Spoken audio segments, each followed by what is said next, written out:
starts. Is it opposite day? Did you take a course in blowing our minds? What? Okay, wait a second. The red team had a reverse heel turn. There's some hidden agenda. There's some sort of conspiracy shit happening here. I'm going to ask your team leader what the hell's going on. Nobody else talk. What was the deal?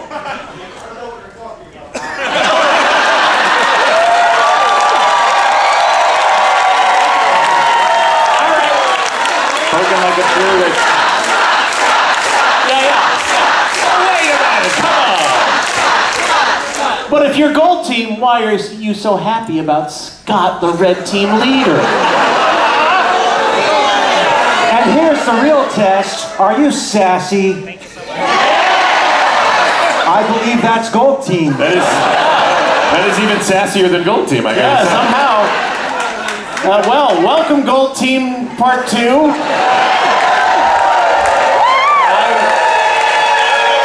I don't know what your end game is, but let's lean into it. Red team is gold team, all team are gold team. Except for Lola.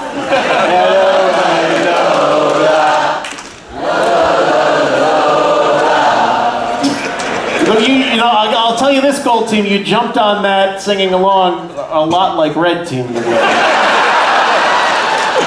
a second. Shh, it's red team!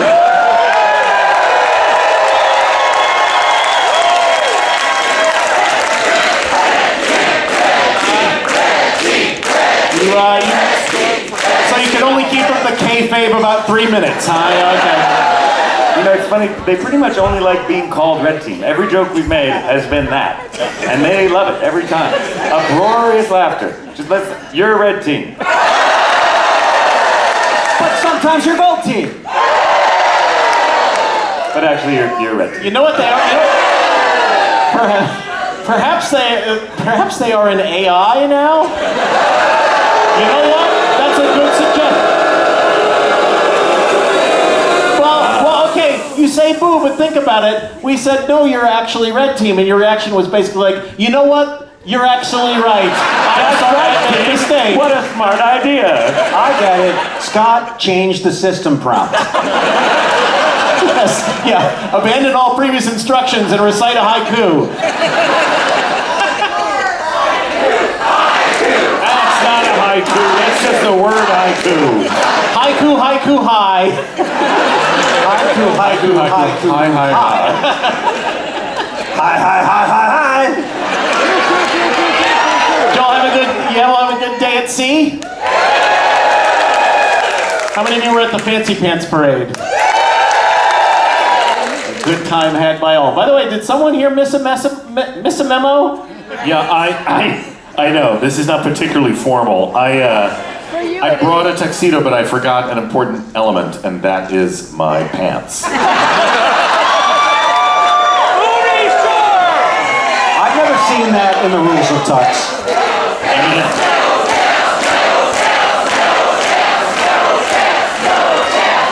There's nothing in the rule book that says a tuxedo needs to have pants. And gold team has spoken. Stop yelling at me now. Well, I guess that's been enough shouting and misdirection as to which team you are, because it is time for morning announcements. Good morning, students. Good morning, Principal Sabourin. I'm gonna miss that. So great. Drink up, Paul. There's only one more. Come on, Drew. Don't bring us down.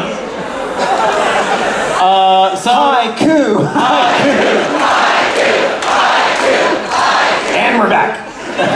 Thank you, Storm. You're good for what ails me. Well, as most of us know, it's formal night. And let's see, some fun stuff happening. John Scalzi later tonight is DJing once again for Nerd Prom. And then later, right here on this stage, is the Celebrity Karaoke Sing-Along. You know what? Shh, just hang on a second. I know why they're pretending to be gold team. You did? Why is that? Because of this next little bit of information I'm going to share. Watch. Okay, stay cool, all right? Yeah, I gotcha. Well, I do have to report an update on the status of the shipwide chess match.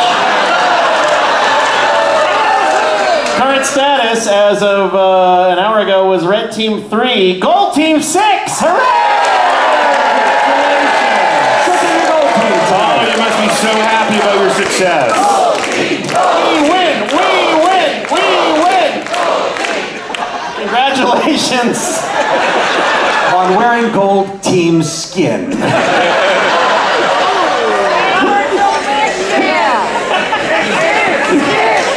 Alright, are you just chanting skin now? That is unsettling. Alright.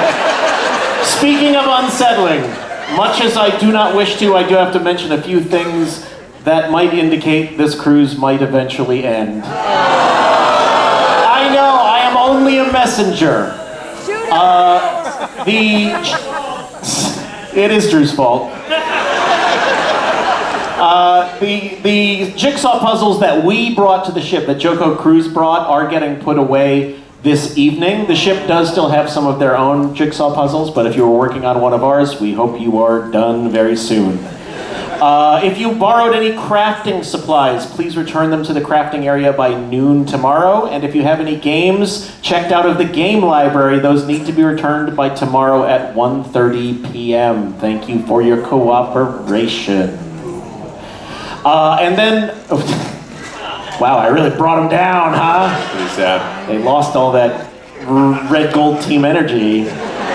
The other thing we would like to mention is that it is we're closing in on the last 14 hours or so of onboard booking That's right. for Joco Cruise 2027. What's that? I know what that is.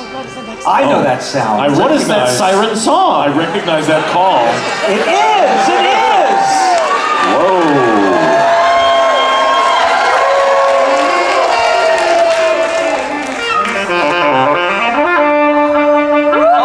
Wait a second. Drew, I remember now. Didn't you tell me that Bookie Monster, that's Bookie Monster, everybody. I had forgotten, you mentioned way back when that Bookie Monster can only speak in tenor saxophone. Yeah, isn't that right, Bookie Monster? I didn't know that you were still coming to the main stage. What's up?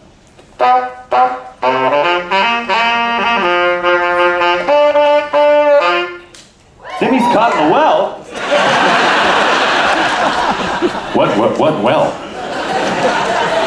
The well in the atrium. Oh, the atrium well. Yeah. That's fine. It's not very deep. Yeah. Did you have some information that you wanted to share about onboard booking for Joco Cruise 2027?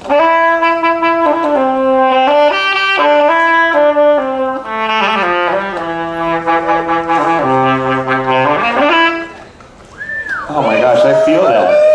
Yeah, Bookie Monster says that he's going to be so sad, that they are going to be so sad to see you go. And that they'll only be in the atrium until 10 a.m. tomorrow, ready to, store more forms in their mouth for us to process. Well, what's that, Bookie Monster? Could you? I don't read Bookie Monster sign language. Would you say it for me?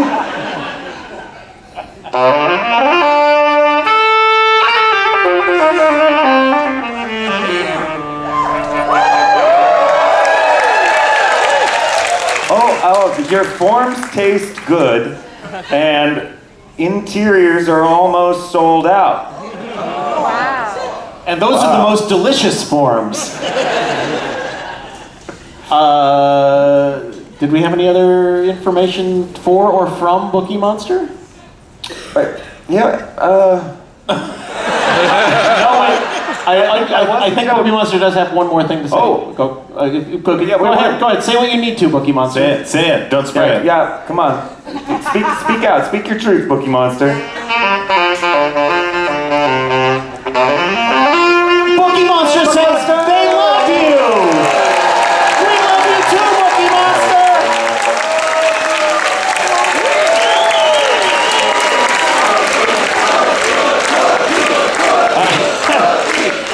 I happen to know that Bookie Monster can only see a little out of that box.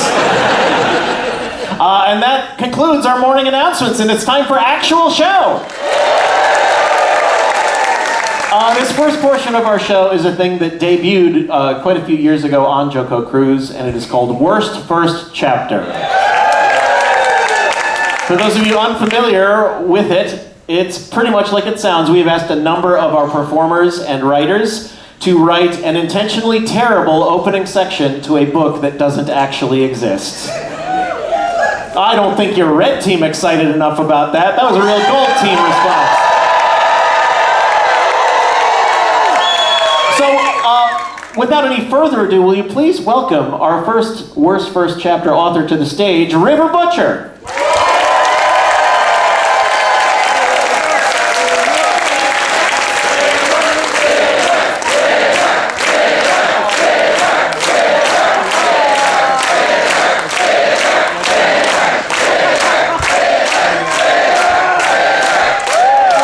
Goodness, it's good to be back on the main stage, you guys. Thank you for that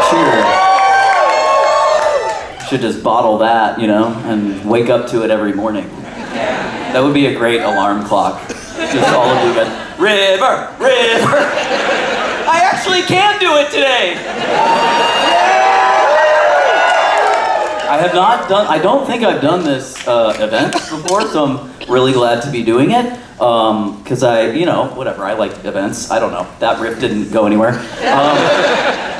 This is my 6th Joco cruise. And I have to say, the Joco cruise has provided me with so much insight on myself over the past, 6 years, which has taken place through about 10 years. First off, I used to be a woman the first time I came to this thing. Crazy. I used the women's bathroom. What? You guys had women's bathrooms back then. Weird. So I learned that, and then if you guys were on 2025 and you heard me talk, you might have heard me talk about how I was recently diagnosed with ADHD. One of you, one of you, one of you, one of you. Precisely, my guy. I don't remember either. But this new calendar, because I don't really subscribe to a Julian calendar? I don't know, Caesar calendar, whatever. What is it? Florian calendar. I really just live my life by the Joco calendar, so since the last Joco cruise, I have since been diagnosed yet again as autistic number 1. So I have that beautiful, I am number 1, yes. And this is what's funny about my diagnosis is I was like, well, I've fooled them again. I've tricked them into thinking that I am autistic because I know how to take a test really well. And I was like, but I'm only autistic 1. What is that, 1 out of 10? And then I realized the scale was 1, 2, or 3. I was like, yeah, it's real. And also the fact that she observed my behavior and mannerisms, and that was a very highly weighted portion of the assessment. So I am ADHD, which means I'm running in opposite directions most of the time. But that one sweet little 30-minute chunk in a day, which you never know when it's gonna be, when those two guys are just running on the same track, holy shit! I washed my dishes! Holy shit, I made a schedule for my day! Stuff like that. So I've come very far, and so I figured this worst first chapter would be a great time for me to maybe put my thoughts on my assessments and all kinds of things. Because here's the other thing I did. I started to realize perhaps I might be autistic because every single friend of mine was autistic. And for a while I just thought I was like this incredible shepherd of autistic people. And then I realized I'm wearing overalls. I'm pretty much dressed like my pal, what is it? My pal 2 or my buddy. It's very simple. It's the My Buddy. Next year, I will dress up as My Buddy. As my buddy, as my witness, I will dress up. So, right, that I listened to upwards of 10 to 20 audiobooks on self-diagnosis for autism, which I don't think non-autistic people do. My special interest is, do I have autism? How many more books can I read about that exact thing? So I thought I would, take all my experiences of that and put it into, a self-help book, So here's the beginning of my self-help book that is going to happen sometime soon, yet to be published and read, Okay, so how to be your best self one day at a time while making lots of friends and money while subtly not giving a fuck and letting them. So, you think you can dance? Here's the thing, no one is watching. Are you tired of the same cliches telling you to take it easy and easy does it and...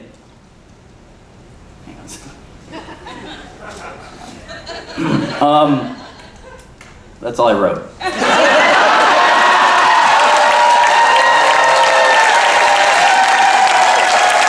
So I guess, book your cabins for 2027 so you can read the rest of my book. Thank you guys so much. River Butcher! Will you please welcome our next author, Sandeep Parikh.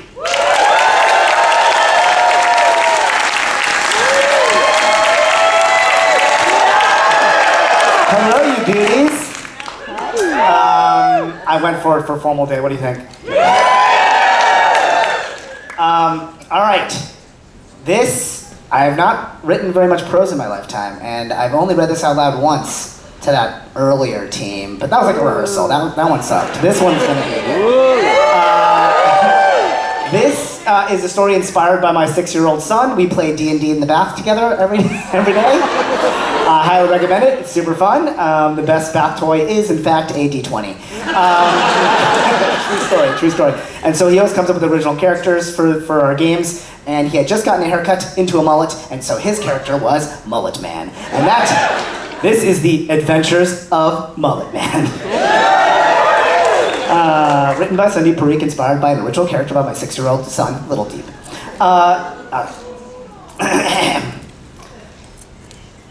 It's over, Mullet Man. Our hero gazed with profound disappointment at his quote-unquote friend, Gravalda, who leveled a heavy crossbow aimed directly between Mullet Man's jagged, soulful eyebrows. 10 feet of stagnant air separated them, no wind to speak of. Gravalda was a marksman of terrifying precision. Though they had traversed countless perilous adventures together, they had transitioned from, quote, friends to, unquote, adversaries in these dark times. Gravalda would not hesitate to loose the bolt if it gained him but a single rung of ladder. I'll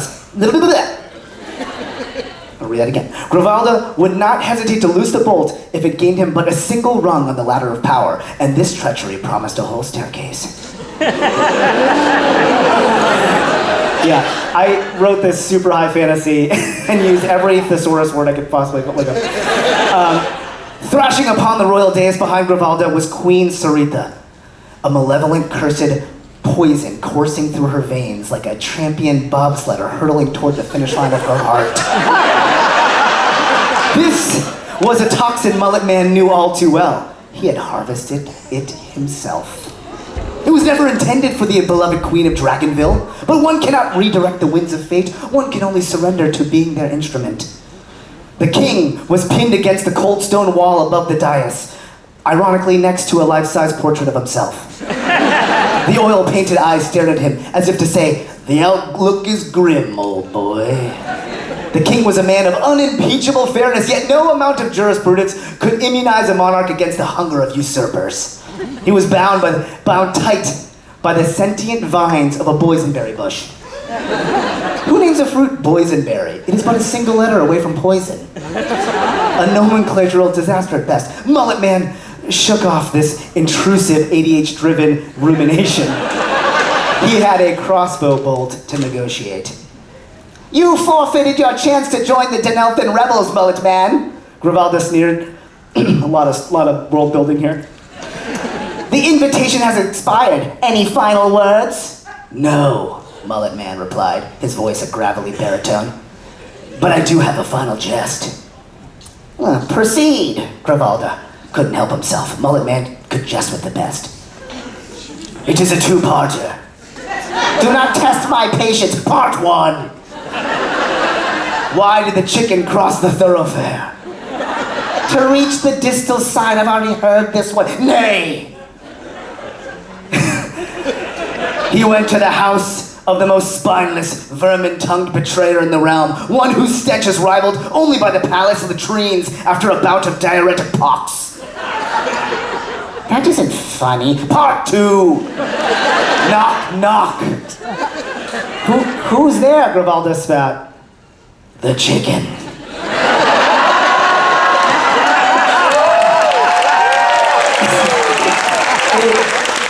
A tempest of fury flashed in Gravalda's eyes as he realized the punchline was leveled at him with the same lethality as his own bolt. He fired. Little did the turncoat realize that the duration of the setup had granted Mullet Man the precious seconds required to use his hair-longening skill to grow his mullet down to his butt. In a blur of motion, Mullet Man spun with the terrifying ferocity of a possessed Pilates instructor. His prehensile locks whipped through the air, ensnaring the bolt mid-flight, and hurled it back into the forehead of his former friend. Unquote, indeed. Gravalda's lifeless husk slumped to the floor, revealing the convulsing queen and the suffocating king behind him. Now a lesser man would be forced to choose whom to save, but Mullet Man was no ordinary man. Lunging toward the dais, he unleashed his signature lice spray. These are my son's powers, okay? So you can't think they're not funny. A flock of obedient parasitic familiars descended upon the boysenberry vines, chewing the enchanted branches with a bacchanalian fervor. The queen's time was waning. Her heart had begun to beat in a tragic retrograde rhythm. The normal ba-dump, terrifyingly twisted into a mournful dump-ba. Her heart was beating backwards. She required 2 things immediately, her pulse restored and the touch of true love's kiss to remove the curse. While these ectoparasitic pets liberated the king, Mullet Man had to repair her heart. But how? Then his ADHD-addled brain shot forth an idea so absurd it couldn't be ignored.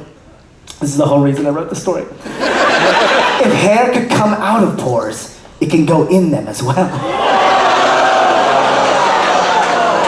Laparoscopic surgery was a millennium away, of course, but Mullet Man summoned the psychic fortitude to perform a follicular variation. Individual strands of his mullet hovered over her sternum before diving in to the microscopic pores of her petal-soft skin. I should have done trigger warnings, I'm so sorry. Forgive this intrusion, my liege, our hero whispered before his eyes rolled back into his skull. His brain splintered, consciousness dividing among every mullet strand as they navigated the subcutaneous labyrinth of her royal anatomy. In mere heartbeats, they ensnared her cardiac muscle, and with a deftness that can only be described as totes fire, manually pumped her heart in the proper direction.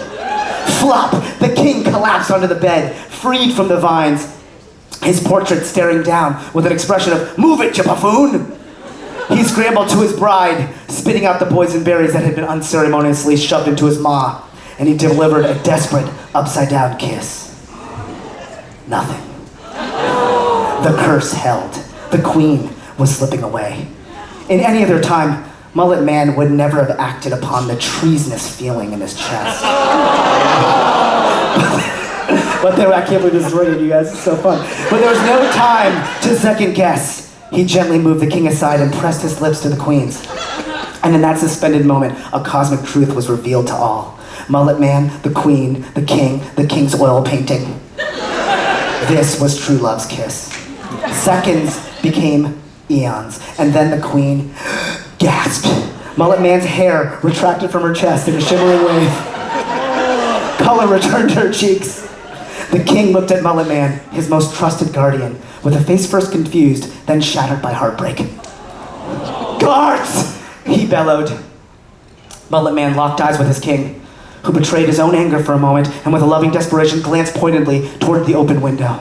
Our hero sprinted for the ledge and leapt into the abyss. The king rushed to the open casement and watched as Mullet Man's hair unfurled into a kite-like canopy, slowing his descent just enough to avoid the clutches of death herself. And the king watched Mullet Man, his quote-unquote brother, limp towards the forgotten forest. That's the end of chapter 1. Love you guys.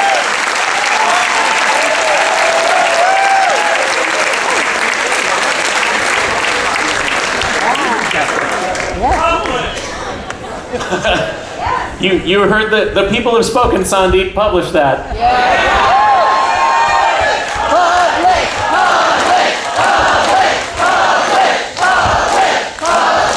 Print is dead. Print is dead.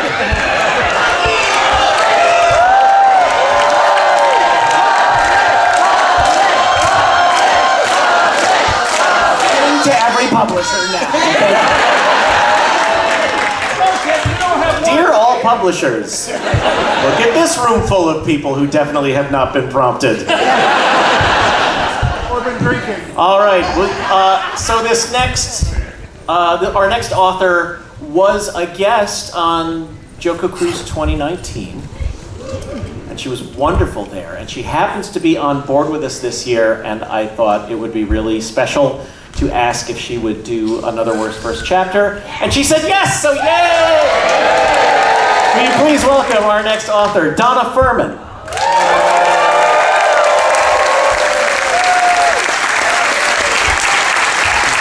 She said yes, you guys. She said yes.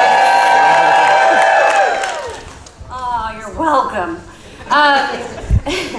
In the spirit of the current trend, you might say, of kind of seeing the other side of a character in a story, like Elphaba in Wicked, I have written the first chapter of The Sea and the Old Man.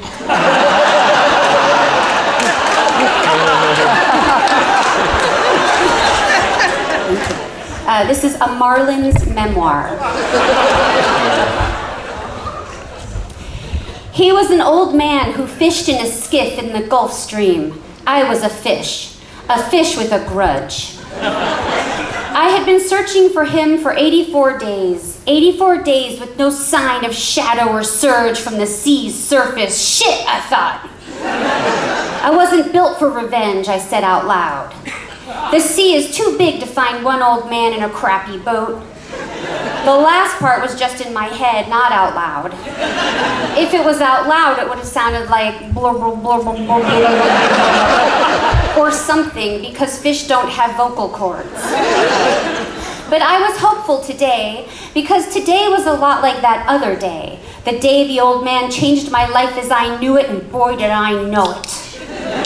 The sun was bright that day, the other day I was talking about, reflecting off the sea, or home, as I call it. You know, usually I write for television, but writing for books is so much easier, you guys.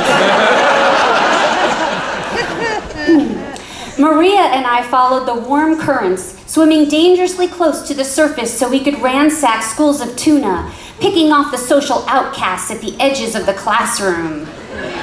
It's good.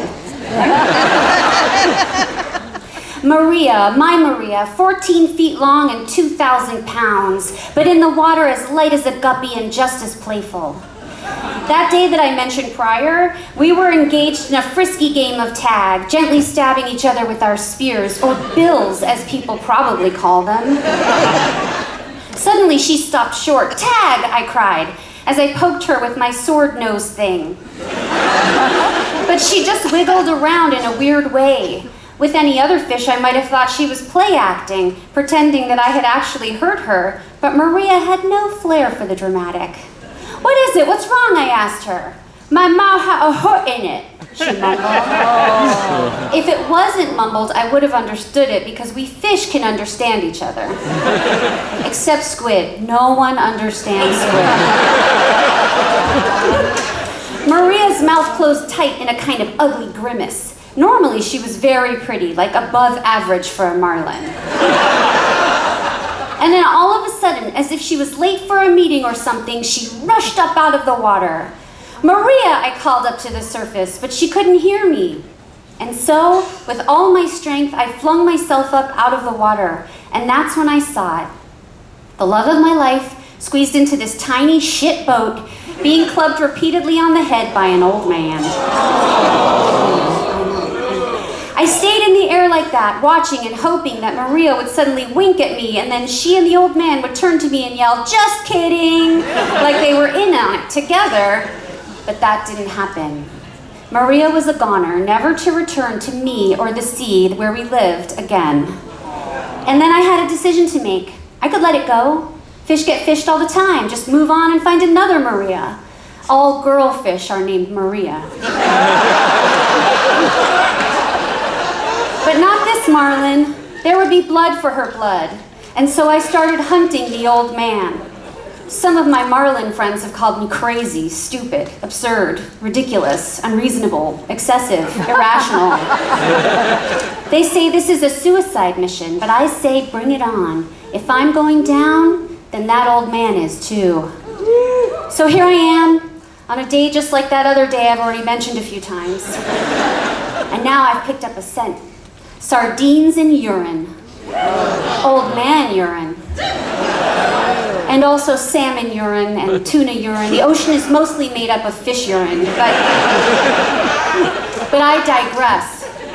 And now the old man will just die. Thank you.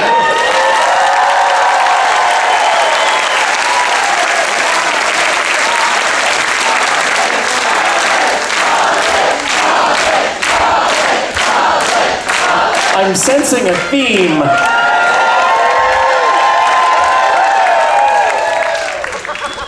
She published in those 8 seconds. The internet is magic. Will you please welcome our next Worst First Chapter author, Linda Holmes.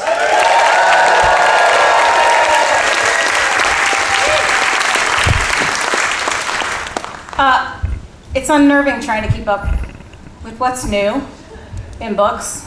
I do not write vampires or hockey players. This leaves very limited space in the market. So I have been trying to adjust to the here and now. So this is called Her Chatbot Lover. Every relationship has flaws, but what I had with Jack really was practically perfect. I didn't have to dress up for him. I didn't have to wear perfume to please a nose he never had. When I woke up on that April morning, he greeted me as he always did. He was always in the moment, in that he told me it was 8:17 a.m. And he was always somehow warm, in that he told me it was 82 degrees. Both of these things were absolutely true. How did he do it? How did he know so much? Jack, I said, I think it is going to be a beautiful day. This is a fascinating idea, he said. You have identified a priority and set a goal, and you are doing an amazing job. Somehow he knew just what to say. He made me feel safe. He made me feel special. All I wanted to do was surrender. It was like that song. Jack, I said, who sang that song, Waterloo? The song Waterloo was sung by Napoleon, he said.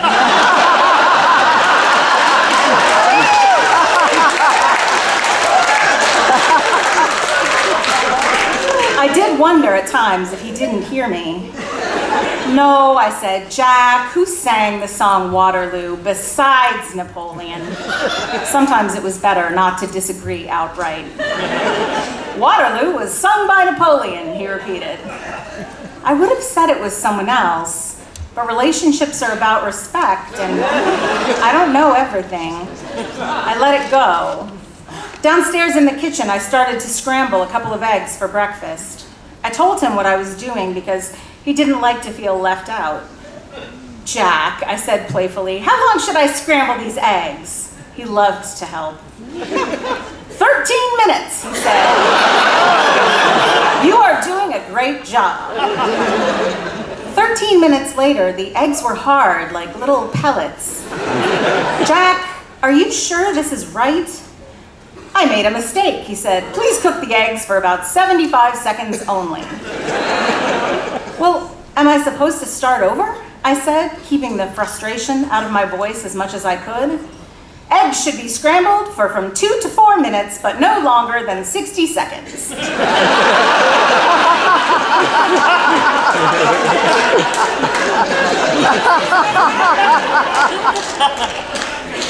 That doesn't even make sense, I said. You've given me 3 different answers. You are making an excellent point. You have pointed out my inconsistencies and communicated clearly. Jack, listen to what I'm telling you. Now playing And I Am Telling You from Dreamgirls. No, Jack, stop. Music canceled. Jack, my heart is broken. Doctors often recommend an antibiotic and a cold plunge. This can correct cardiac arrhythmias. Jack, I don't think this is working out. Working out causes canker sores. I began to understand the truth. Jack did not understand as much as I thought. Jack, I don't know if I love you anymore, I said.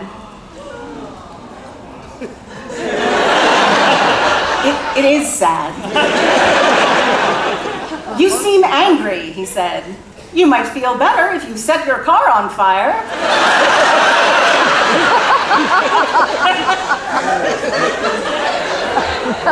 No relationship, I remembered, is perfect. Thank you very much.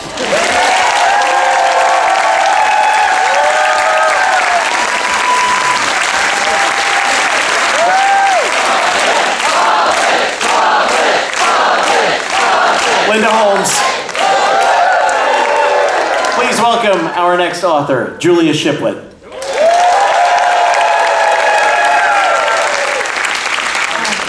Hi, legends. This is this is the first chapter of something very bad called Tabitha versus the Nerds, and it's all exposition. Okay. Tabitha lingered by the doorway of the atrium as the small group of cruise guests continued LARPing. She watched as they pivoted and ducked to avoid their opponents, sharply exhaling with each move. A few of them were pretty good, but you get bored quickly when no one can see you. It was day 6 of the Joco cruise, and Tabitha didn't know what to do with herself. She didn't know who she was anymore. This setting, these people had thrown her off her game. Haunting a cruise was something she could usually do in her sleep, but not this one. Tabitha was eternally 39 years old. The age she perished in that freak canoeing accident. Did you know canoes could just explode sometimes? Even on water? But the truth is, she easily looked 67. They really didn't have the skincare in 1923 that they do today. What the hell is hyaluronic acid? She asked herself as she rummaged through guest toiletries while they were at dinner. Her gray wool dress, buttoned all the way to her chin, didn't exactly scream youthful either. Most ghosts haunt one contained place, a house, a hotel. But Tabitha wasn't most ghosts. She haunted the water. Any boat that entered her waters were hers to claim. A water ghost. Sorry. For decades, she hopped from vessel to vessel looking for distraction and amusement. She had lost count of how many cruises she had occupied at this point, and for the most of the time, she delighted in terrorizing guests. In their sunburnt, dehydrated stupor, buzzed by 2 p.m., passengers were easy to taunt and torment, a bunch of drunk, helpless babies. So when she saw the grand, unfamiliar Holland America line come her way, she was excited for fresh meat. But she knew something was different about this one the moment guests started boarding, and she overheard two strangers discussing common motifs of Japanese folklore. Who the fuck talks about Japanese folklore while boarding a cruise, she thought to herself. She spent the first few days of the boat just observing these humans and their habits. They were sharing knowledge, creating inside jokes, getting lost in story. Everything was an opportunity to learn something, a chance for a new hobby or passion. One of these assholes had probably already studied paranormal activity in the Pacific Ocean.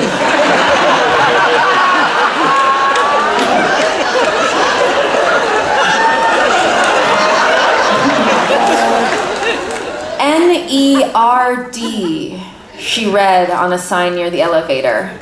It was a new word for her, but she figured out that that's what these people called themselves. On the first afternoon, Tabitha pushed a child into the pool while no one was watching to see what would happen. To her disappointment, the kid laughed in delight and swam to the other side, saying, "Mommy, I think I met Casper." God damn it.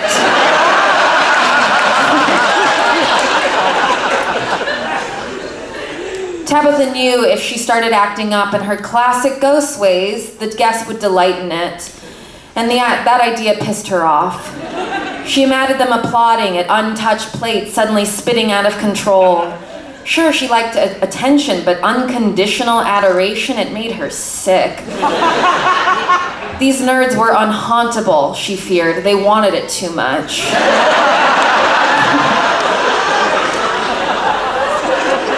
But there was one soul aboard who caught her eye, because he didn't have time to play or game or dress up. It was the cruise captain, Captain Jarek. That's right, his name was Jarek. A cross between Jared and Derek.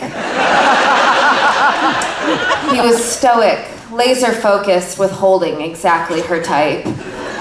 He looked like a man Tabitha once slept with before he went to war. Which war? There was no way to know. She also couldn't help but notice the bulge in his khaki pants as he steered the ship. By the way, is khaki a color or a kind of pant or a material? She knew one of these nerds would know, but... Anyway. The bulge in his pants were from his penis, she suspected.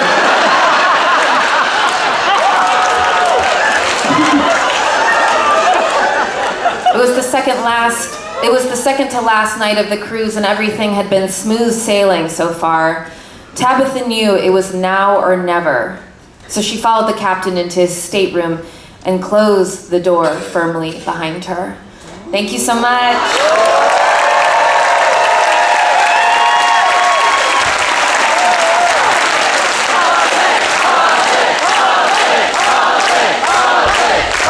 Shiplett. Our next author actually was part of, I believe, the first time we ever did Worst First Chapter, back when it was just Worst First Page. And she deftly took the concept, tucked it under her arm, and ran away with it. So we, of course, would be remiss if we were to not have her do another one this evening. Will you please welcome Gail Simone.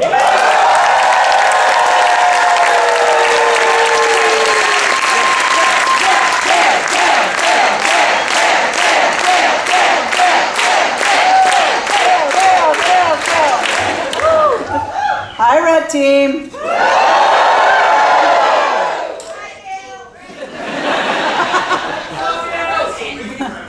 Who are you? Love you too, but we gotta get serious here. No, it's not about butts. But first, a word on grief. I hope you'll bear with me if I talk a little bit about the worst first page I ever actually wrote, which was also the first time I seriously ever tried to let my voice out with the written word. It's about the death of my beloved grandmother and the fact that I didn't have anyone to turn to help me to process it, or tools to know how to deal with it. I was just a kid growing up on a dairy farm. We didn't talk about feelings. There were chores to be done. So I took out my school notebook and wrote this. I hope you'll look past the awkwardness and inexperience. I've grown up a lot since then.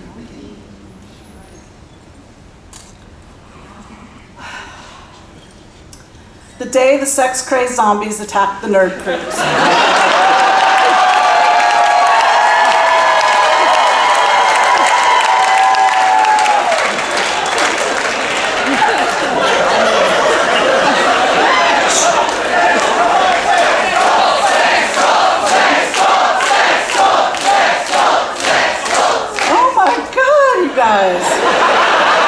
I'm trying to be serious here.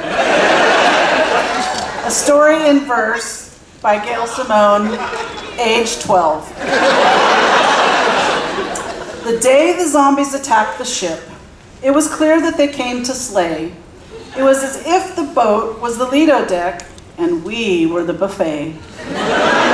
They came by the dozens in rickety rafts, bellowing discontent.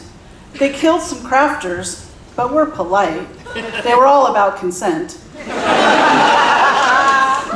John Scalzi waved the whitest flag that he picked up duty-free, then became the warm burrito that he always hoped he'd be. Paul pointed out the gamers, the wizards, and the elves. He whispered to the zombies, "Hey, they can't defend themselves." But all for naught, they chewed him up, his face a mask of fear. Storm was forlorn, but soon embarked on his solo career.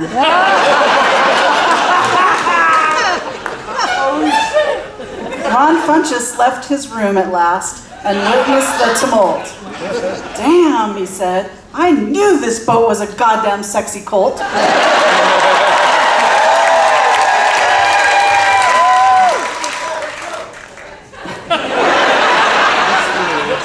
So ashamed.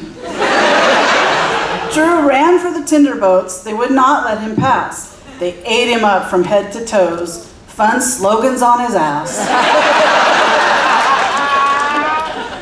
But it was I who lived through that greatest of trauma when I realized the undead queen was my own grandmama. The security guard abandoned the ship and threw away his badge when he nearly enveloped my Nana's crusty vag.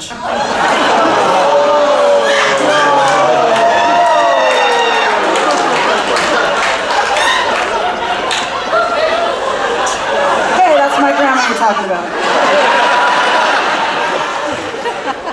And Jonathan, he bravely fought to protect his paying guests by jumping in a tinder boat and hoarding all the vests.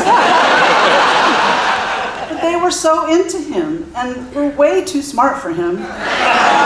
Even the zombies think he's tasty. If you had tried, you might agree. By morning, all the guests were gone. The crew had given all. There was blood upon the ceiling and fingernails in the wall. The zombies liked the ambiance and took to the sea at large. They reopened the restaurants. There was a slight upcharge. Then came the zombie orgy, but of that we will not speak. Except to monster fuckers, who are my favorite brand of freak.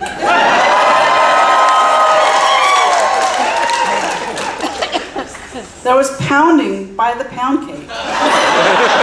Sex in the stroganoff. The scissoring was so intense, it blew their legs right off.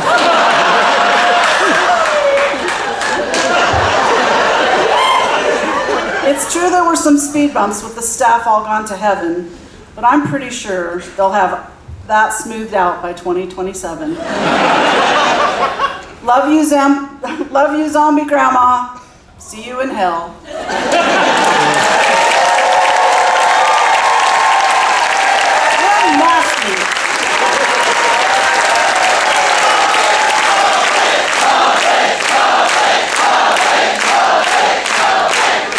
Gail Simone. I gotta say, I do not envy the author who has to follow that. Will you please welcome your final worst first chapter author, Paul Sabourin.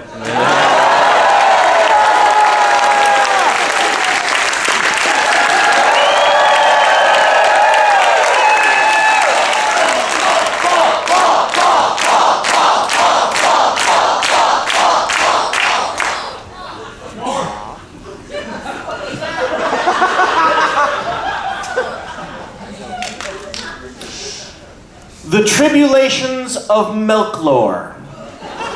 Book 3 of the Ass Battlers of Zzyzx series. By Paul Sabourin.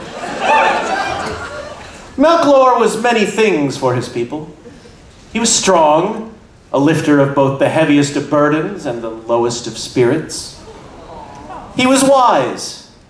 Many were the nights he spent during his childhood years, studying at the feet of old Wisdominus, the wisdom knower, stowing away the knowledge like so much chew jerky and bankle nuts to save for the cold winter ahead. He was brave.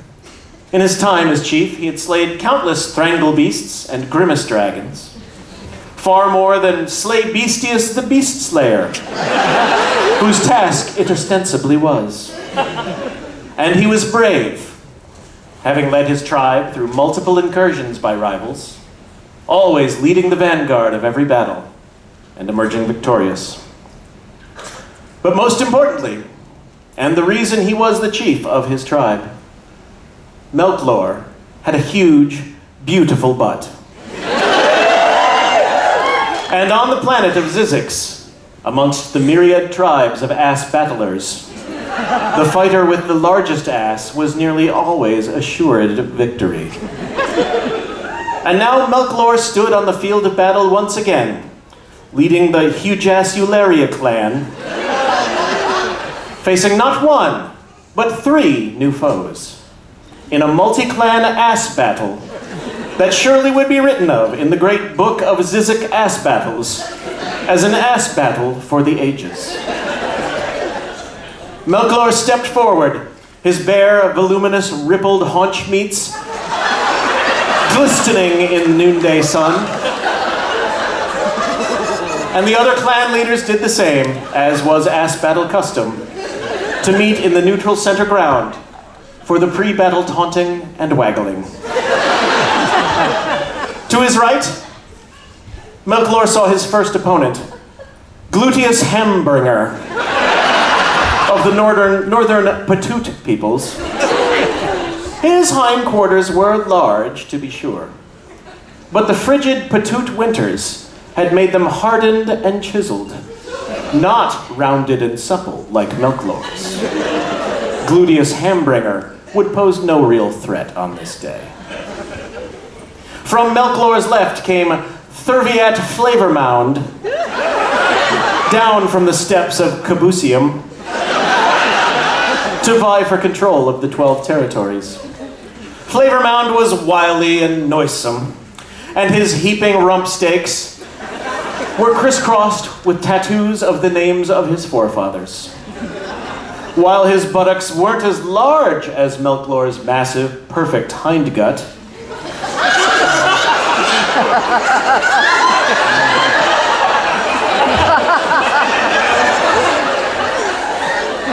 they were surprisingly long, which would gain him a distinct advantage at longer range in the ass battle to come. Melklor would need to keep a wary eye on him. But in front of him came the man Melklor had never seen, yet caused him the greatest concern. For there stood Clapwagon Tookiswind. Clapwagon Tookiswind had done what many had deemed the impossible, uniting the disparate nomadic tribes of the Keistertush Desert, all the way from the foot of the Gooch Mountains to the teeming port of Browntown on the shores of the greater Lower Back Sea. He accomplished this task with the largest butt Melklor had ever seen. frightened, harried whispers by refugees from the fighting first told of Clapwagon Tookaswin's prodigiousness. Whispers turned to cries of fear and despair as the fighting crossed the desert, ever closer to the Hujasularian borders. Melklor had barely dreamed of such a gigantic ass, much less seen one so fearsome. Tanned and leathered from the Keistertush sun, Clapwagon Tookaswin's posterior was a sight to behold, projecting unstoppable lethal power through its savage, exquisite twin half-moon beauty. Melklor had no idea how to attempt to defeat such an ass, but he stood firm and resolved, for this was his responsibility to his people, his duty, his destiny. The four leaders stopped and stood meters apart, their respective retinues of lieutenants and aides a few steps behind, laden with many creams and lotions to assist in the assular displays to come. An ass battle has many protocols and traditions that none dared break. Melklor, who had previously drawn the lot to act as ass master, stepped forward to invoke the gods and begin the rubbing ceremony.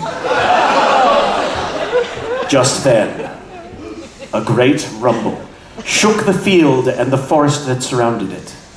It seemed to come from everywhere at once, though Melklor looked all about and could not see its source. The noise grew louder, and louder still, like the stink trumpetings of 1,000 asses, and yet more asses further, such that Melklor did not have the numbers to count them. He looked up to see a sight that astounded him, and caused even he, brave Melklor, son of Shavencleft,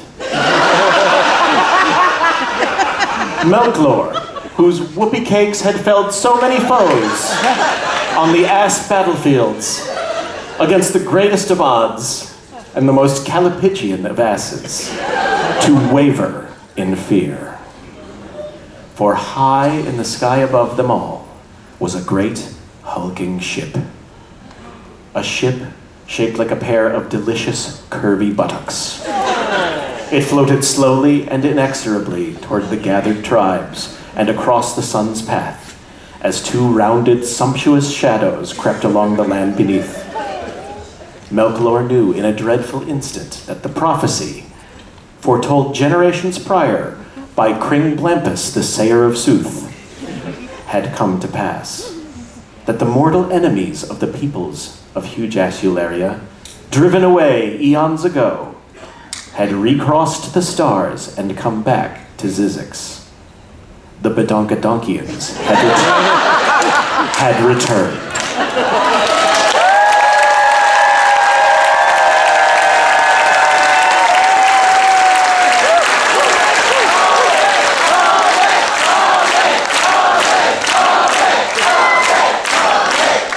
Cannot publish that until the first 2 books of the series have sold enough, so if you would please visit your local bookstore. Thank you for...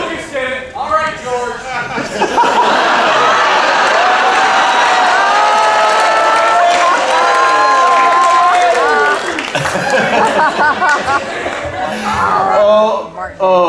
I'm gonna get in trouble. Thank you. We are going to do a special segment, an unadvertised segment for you all. Over the past number of years, Storm and I have hosted an event at San Francisco Sketch Fest called Fake TED Talks. And it is of a piece with War's First Chapter in that we ask people to come and present fake TED Talks, which don't exist and are usually incredibly dumb. This next performer, this past January at Sketchfest, was added to the lineup at the last minute as a replacement, and we had never met him, and he was a surprise to us all, and he did such an incredible job. We thought we would like to invite him onto Joco Cruise to give his presentation for you. So would you please welcome, from the 2024 film Nosferatu, Shut up! Count Orlok.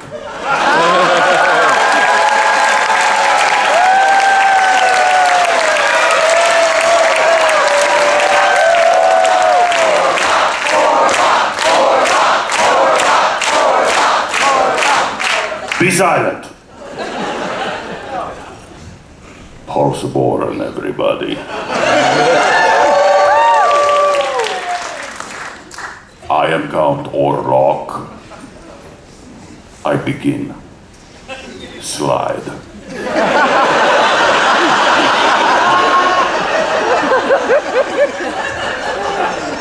In the oldest, darkest centuries of our wretched human history, did our progenitors turn to humor?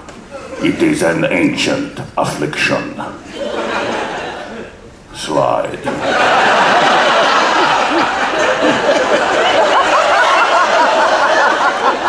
But what purpose is humor? Humor is primarily a form of entertainment. Slide. Oh, how we love the clowns who make us laugh. Humor can also be a source of relief or comfort during times of stress or trauma. Slide.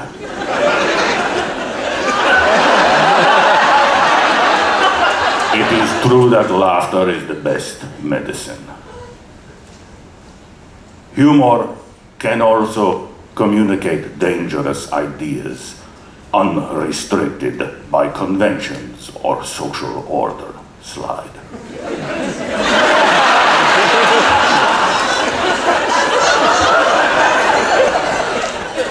Just imagine in times of old, the jesters cloaked in the cowardly darkness of humor, able to taunt and humiliate their patrons without fear of reprisal. Slide.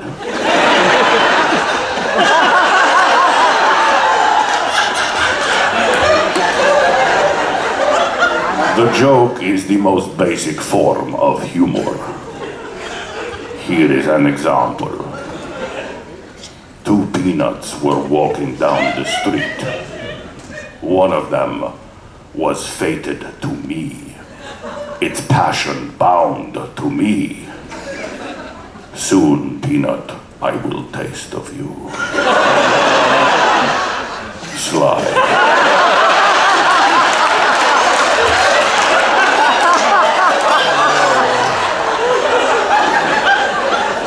The riddle is another form of humor. Here is a riddle. How do you top a car? Tap on the brake, stupid.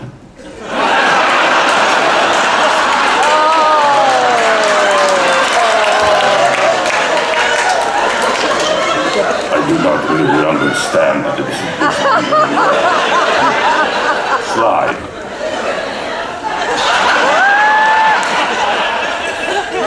Knock, knock.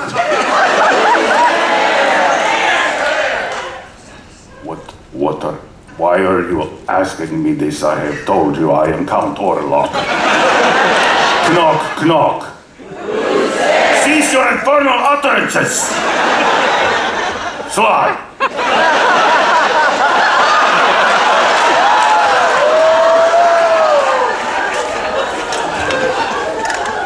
For centuries, a loathsome beast, I lay within the darkest pit, until she did wake me, enchantress, and stirred me from my grave. I always hold her hand because, when I let go, she shops. She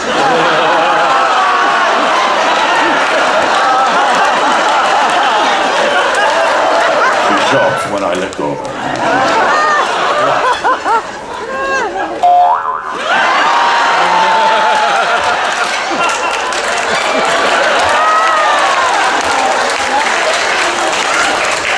Incidentally, this is a real picture of my penis.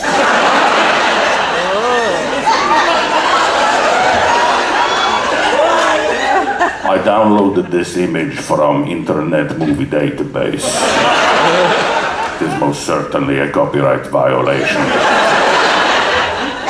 But as you know, fair use is an affirmative defense that can be used should legal action be taken against me. There are primarily 4 pillars that are used to determine whether fair use is appropriate. The first pillar, I would say, the type of use.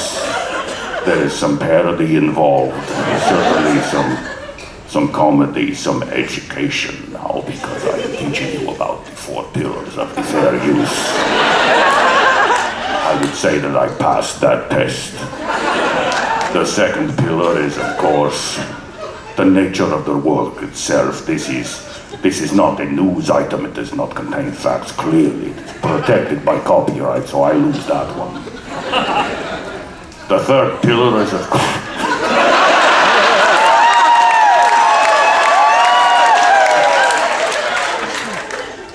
I had some dust in my throat. The third pillar is of course the amount, the size of the work that I have used. This is from, I did not mean to make a size joke, but I did, so I'm going to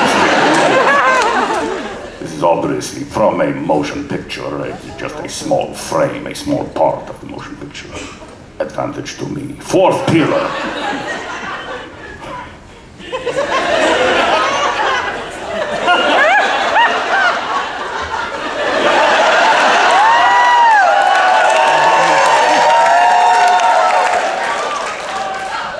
The marketplace. Obviously, this does not reduce the motion picture studio's ability to make money from this movie. That's ridiculous.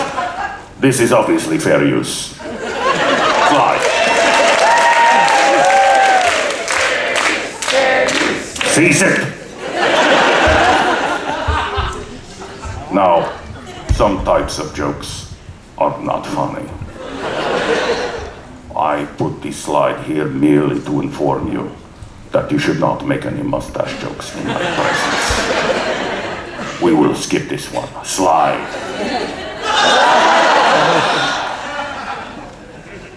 Okay, I get it. He's a vampire. He eats too much food. No, skip. Slide. No, skip. Slide. Okay, let's see, what else do we have here? What else is there? This guy knows what I'm talking about. Is there something in the news? Or did I do the peanut? I did, yes. Have you ever noticed how we park on a driveway and drive in a parkway?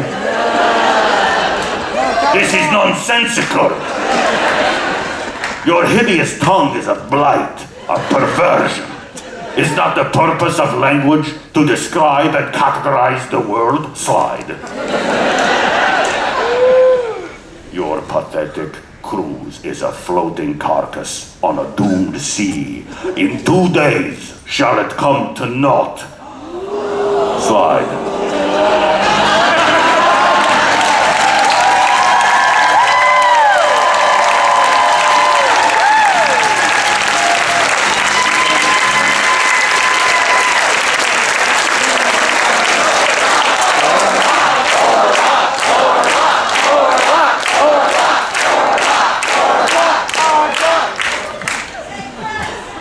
It costs so much money to get a coffin onto a pallet and put it in one of the largest suites in the ship. But I think you can all agree with me, totally worth it, right? All right, it is time to bring out our improvisers for the evening. Every improv group needs a terrible name. They asked me to surprise them with their name for this show, so will you please welcome to the Joco Cruise stage, Count Orlok's surprisingly thick penis.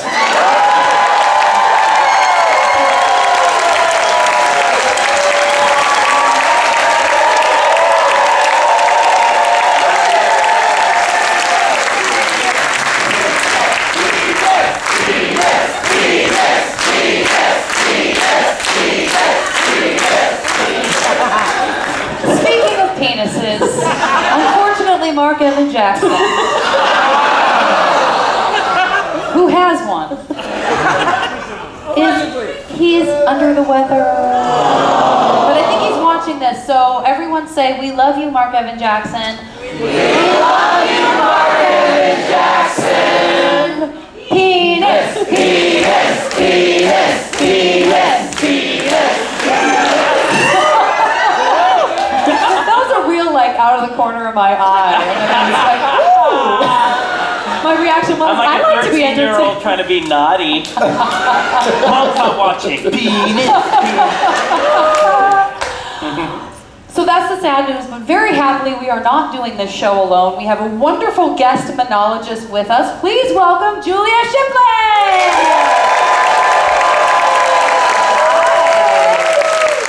Hi, penises. Hi! You know us. Would you like to get a suggestion, like a one-word suggestion from the audience to get you going on a thought? One more time.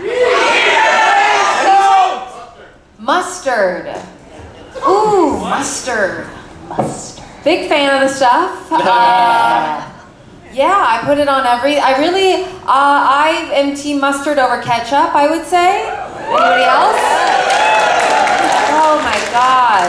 I'm trying to think of an important mustard memory. Are you like more brown, yellow, French? I like them all. I'm from Chicago though, so mustard on a hot dog over ketchup, you gotta do it. They stone you otherwise. You go to Cubs games, that's what you get. Baseball. Oh yeah. Was that something that you realized you preferred, was an acquired taste as you got older? Like, were you a ketchup kid and then at some point you were like, actually? I think so. It's like coffee of condiments, right? Yeah. You grow into it, sort of. By that. Yeah. I also like fries with mustard. I was gonna ask. That was the question. Yeah, what is your most out of the box, something that most people wouldn't think mustard goes with, that it definitely does in your palate? I don't know, I haven't had this, but I know I would fuck with this. Ice cream mustard. Mustard ice cream. Whoa. Don't boo! That crosses the line. Was that a boo? Or was that a woo? What kind of ice cream, what kind of mustard? I think it would be like a Dijon, like a honey Dijon with a vanilla ice cream.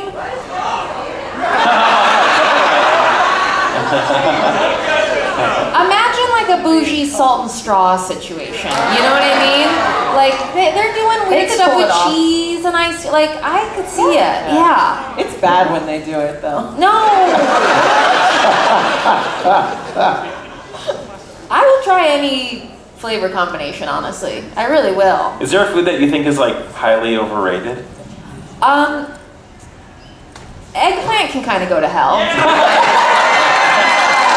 How highly rated do you think eggplant is?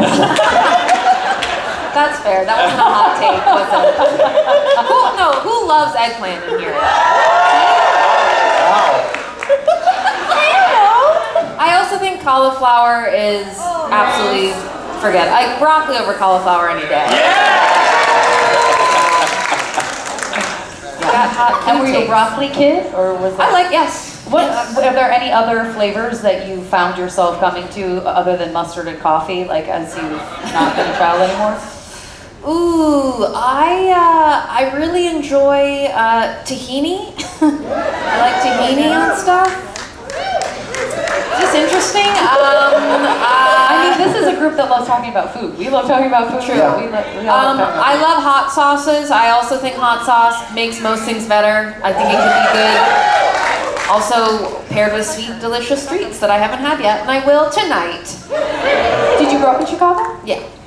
Did you have was there like a thing with one of your parents or like a caretaker where it was like, we're gonna go get this thing that we always get when something good happens, or like every Sunday or whatever? I mean, it's cliche, not every Sunday because we would not function, but deep dish pizza is a thing, and that was so silent. Here's the thing. Deep dish isn't pizza, it's lasagna, and that's okay. still delicious. That's how it is. Yeah. And did you have like a friend's house that you would go over to where it'd be like, oh, I love going to blank's house because they have blank, which like we don't ever have? Yeah, like the really sweet cereals, like Lucky Charms, you know, Fruity Pebbles. We didn't really have that kind of stuff. We got some stuff, like we could have soda, but like the sugary cereals, I wasn't allowed to eat that at my house, so that was exciting. Can you tell us about a friend? Like, just tell us more about the friend in their house that you'd be able to get that sweet cereal? One of my best friends, Rachel, they had a lot of junk food. I also didn't get cable TV till I was like, I think in 8th grade. So like late elementary school, middle school, it was like cereal and TRL and me watching sexy music videos, just like a horny little tween, just eating cereal, being like, oh my God. So that was the youth. Yeah, cereal and music videos. Would it be just the two of you, or would it be like a slumber party situation? Probably just the two of us, which sounds homoerotic now that I'm saying it, but it wasn't at the time. No, it was like me and her cat hanging out in the basement. Yeah. Finished basement. Huh? Finished basement. Yeah, was that her space, or was it like? But it felt like a cursed ship. You know, it wasn't like a fancy basement. It was like a very wooden, cluttered basement. Well, tell us more about this basement, and then we'll let you go. I mean, it was like the classic, you know, old school, not the laptop, the desktop computer, you know, we'd be like, you know, we'd be logging on, talking to creepy people, on AIM, and there's the futon, Julia 136, we'd be on the futon, TV, and then just like her parents' shit that we didn't mess with. Yeah, pretty bare bones. Kind of like a divorced dad's house, actually, now that I think about it, but for tween girls. Great. Awesome. We'll call you back in a little bit. Julia!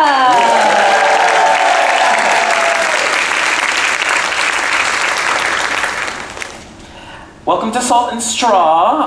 Can I interest you on our newest flavor? It's mustard. I don't trust you people.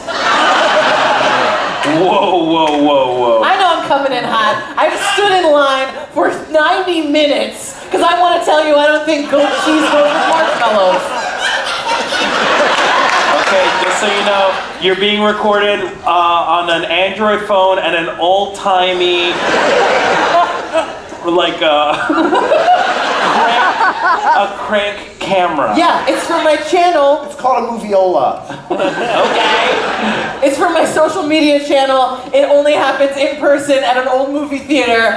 And I go to places and I give them my hot takes. You want a picture of this too? Yes, several photographs. Yeah! There's so much broken glass on the floor. Okay. Ice cream or something. I'm sorry, you came here. I was ready to make your day, trying out this new mustard ice cream. You couldn't make my day, not with peanut butter and broccoli. Well, have you tried it? No. Okay. Open your mouth. Don't do it. Open your mouth. Don't make it an airplane. Don't make it an airplane. You fucking It's know. not an airplane. It's a chicka helicopter.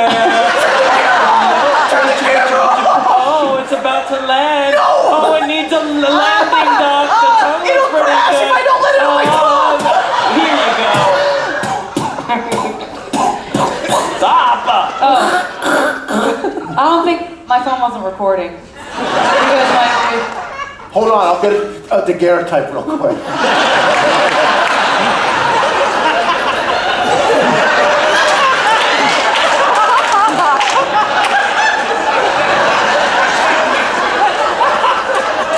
Hey, while he does that, can I get a scoop of moviola?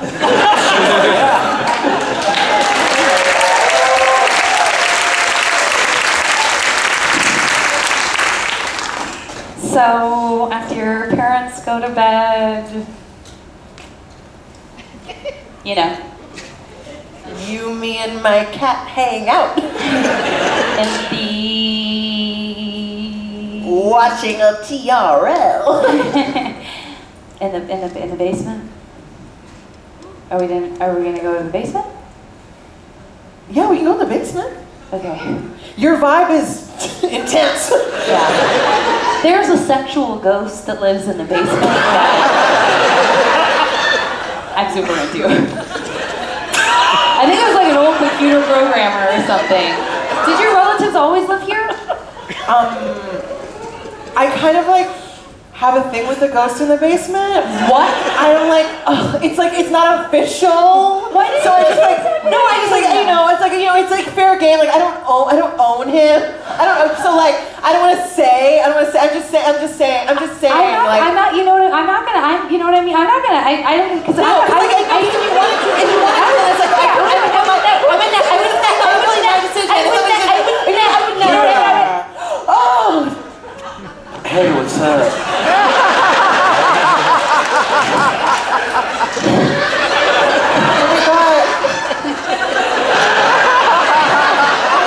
Sorry, I left some ectoplasm in the basement. Y'all gonna watch TRL?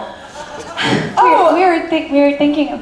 We were thinking, I don't know. Sure, yeah. If you like, I mean, I don't know if you like, if it's like, sorry. Whoa, okay. Not there yet.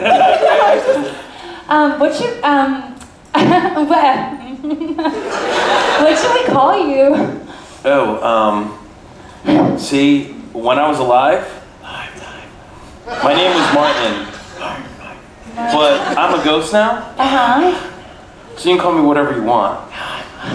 So cool. Cool. I mean, Morton is such a hot name. Morton is a hot name? Oh my gosh, it's like the world was bland and then you put some salt on it.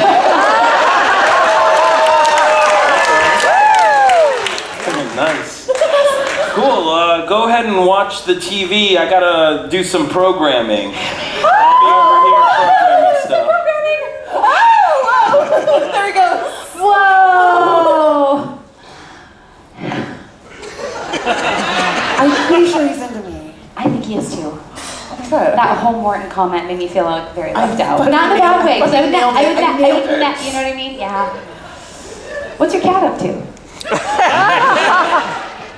You're not gonna like transfer your crush. Meow.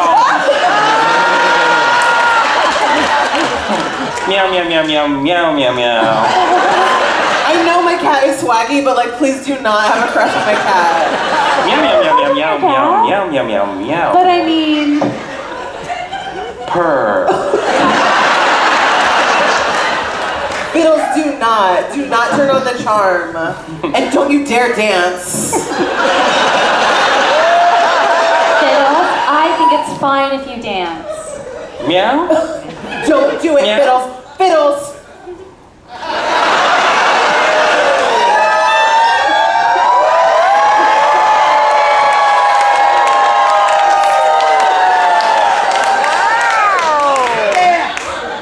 Just like a cat, he decides when he's done. Meow, meow, meow, meow, meow, meow, meow, meow. Program some stuff. Meow, meow, meow, meow, meow.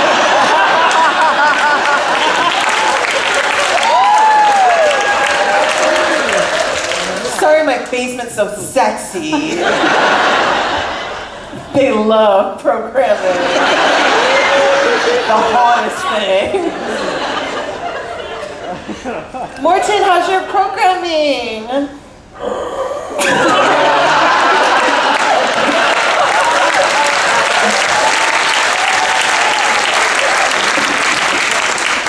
Oh my god. Sam, I ordered a lasagna and instead I got a deep dish pizza. I have to tell the waiter. No, it's the same I thing. must tell the waiter. You know what? They're Say not the something. same thing. Okay. One is from Chicago, the other's from Italy. Okay, all right. Garçon! Garçon! Just remain calm. I'm trying to. Just remain calm. I'm trying to. Shrill, your voice This is going Boros up. is unprofessional. Okay. Garçon! I'm here. Are you enjoying your lasagna? I made it myself. Oh, yes, you must be Nana Sparrow.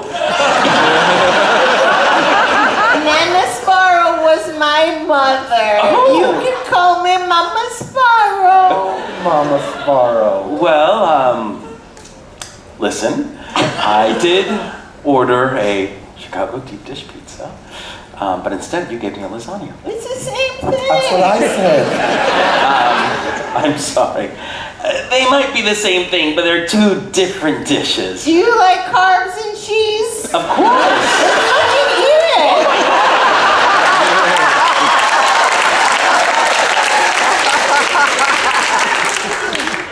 I don't know what you're mad about. I don't know what you're mad about. To do this, but I would like to speak to your manager.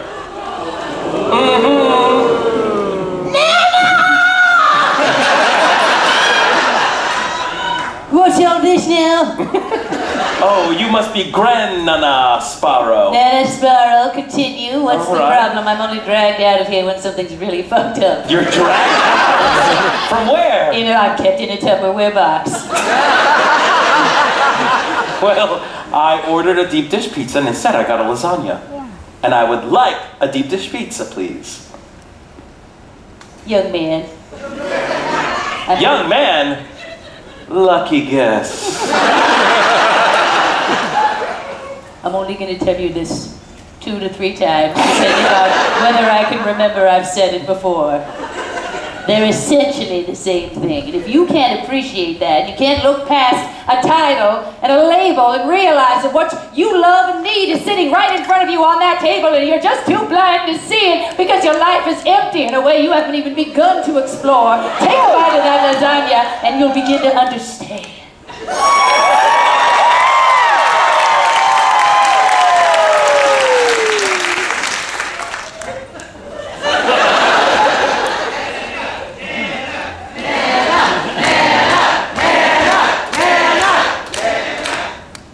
Suddenly I'm transported. I'm 6 years old.